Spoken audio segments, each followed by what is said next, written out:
Okay, just gonna finish up with suction. I got cut off in the last video. So what I was saying was, when you're setting up the patient for suction, you just wanna make sure that you set the suction to continuous, and you're going to turn it up to high if you're suctioning thick secretions out of the mouth. We also have a setting for low or intermediate or medium suction.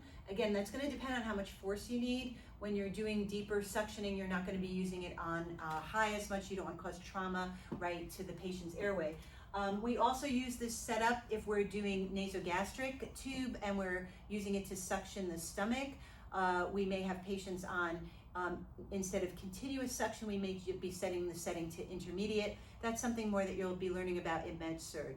But I just wanted to touch base on that, because typically what you may find yourself doing is having to set up the suction to be able to just suction out the mouth for now. And like I said, you'll go into the sterile suctioning a little bit later on I think it's your peds, so you do trachea suctioning on the pediatric patient, all right? So this was the oxygen lecture. I hope it was complete and informative, and I'll be moving into the, you're gonna be switching into the next video, and that's gonna be on sterile technique.